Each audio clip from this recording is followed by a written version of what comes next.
Today we're taking a trip to Spain. No passport required. I'm making one of the country's most beloved tapas, patatas bravas. Crispy golden potatoes with a rich spiced tomato sauce that's bold, punchy and totally addictive.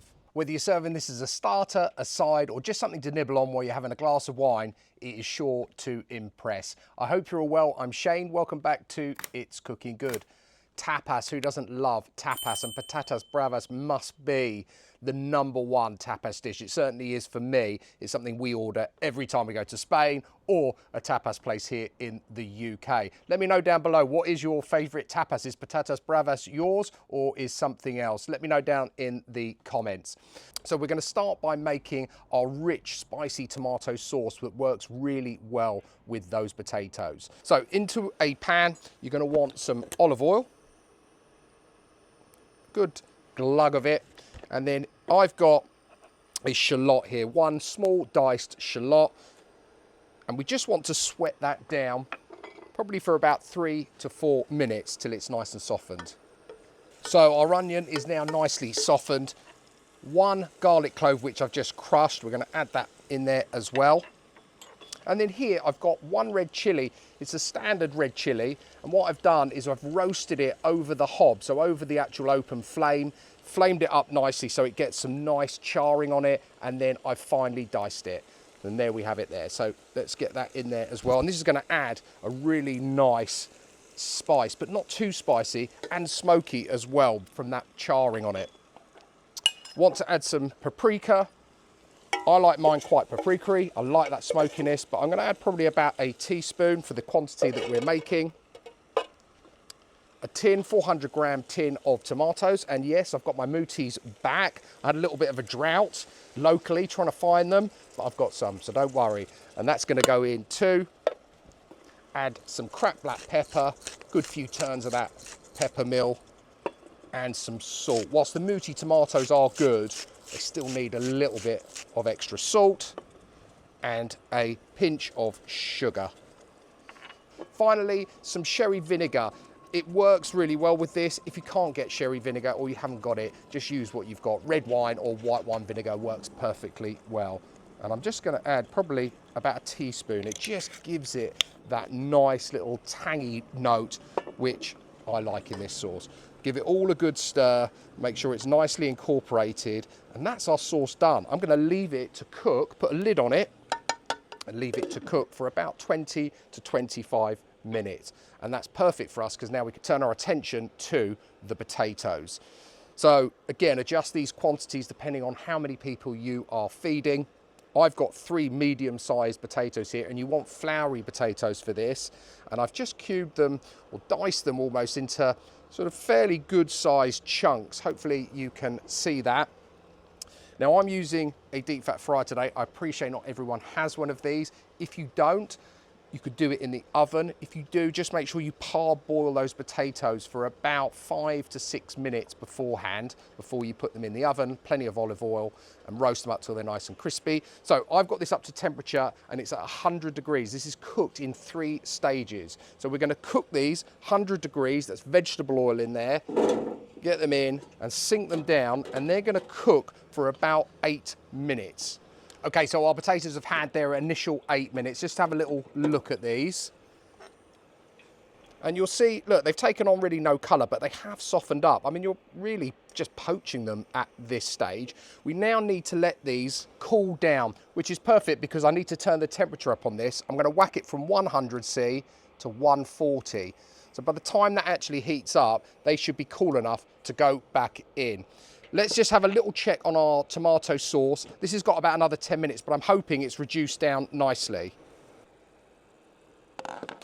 Which it has. Look, nice and thick. This is what you want. You don't want this to be watery because this is going to go on top of those potatoes, and we don't really want it all runny. So I'll give those the last part of their cook. Once they're done, we can put those to one side until our potatoes are ready. Okay, so our potatoes have cooled down enough and our deep fat fryer is at 140. So let's sink them back in. And this time we're going to cook them at that temperature for about 6 minutes. This time when they come out, they should start to be getting some colour on them. Okay, so our potatoes have had They're 6 minutes at the 140, so I'm going to bring them out again and again, let them cool down. And this time I'm going to whack the air fryer up to its maximum, which is 180 on this particular air fryer. This is almost like a thrice cooked chip, as they call it, or a triple cooked chip. Let's have a look at them.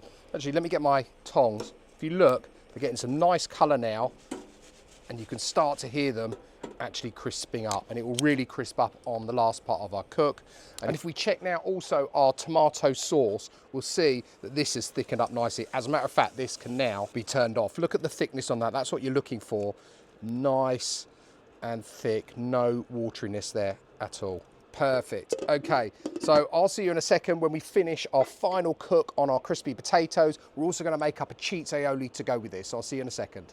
Okay, so deep fat fryer is up to temperature 180. Let's get those back in. Okay, so 4 minutes on those. Let's make our cheese aioli. I know what you're saying. Why isn't he making his own aioli? And I'll tell you the reason why. My wife is allergic to eggs, but she can eat mayonnaise, and she absolutely loves mayonnaise. I just don't make my own fresh mayonnaise for that reason. So simple as literally some mayonnaise. And can you guess what's going in next? Yes, clove of crushed garlic, and then just mix that together, and that will do the job exactly as I want it to, and that's ready for when they come out. So I'll see you in a second when we can pull this dish together, give it a try, and see how we've done. Okay, so our potatoes are done. I'm just going to pull them out, let them drain off slightly. Let's just check our sauce, make sure, final check on it, make sure we're happy with it. And yes, I am. Perfect consistency for what I'm looking for. Okay, actually, we'll get rid of that. So we'll start with our potatoes. Hopefully you can hear that.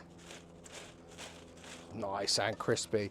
And let's get those into our tapas style dish here. Try to make it look a little bit authentic. Get some of your lovely smoked tomato sauce there. I just like to spread it around a little bit. Good dollop on there, plenty of it. And then just to the side, our cheese aioli.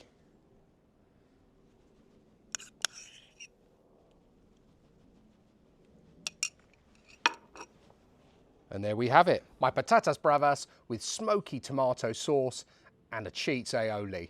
Let's give it a go. Smells delightful. It looks authentic to me, but I'm not Spanish. And I'm sure this is going to taste wonderful. Get a bit of everything on there. Love the aioli.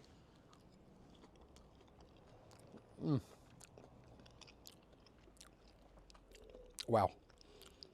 That is something a little bit special. That is so good. The potatoes are still nice and crispy. That sauce has got a hint of that smoked chilli in there, but it's not overpowering. It's just nice and smoky. And the homemade aioli, or cheese aioli, works a treat. That is outstanding. Guys, I really appreciate you watching. That's it from me for today. If you like your snacks, sides and tapasy bits, be sure to check out some of the other videos on the channel. There'll be plenty there for you to keep you occupied. If you like the content, don't forget to hit the subscribe button. Please also like, share and comment. If you try this, you've got variation on it, let me know. I'll put all of the details of today's Spanish style patatas bravas with the smoky tomato sauce and cheese aioli. Don't know if I need to put that down there, but I will. Down below in the description as always. And all that's left for me to say is until next time, adios, and it's cooking good.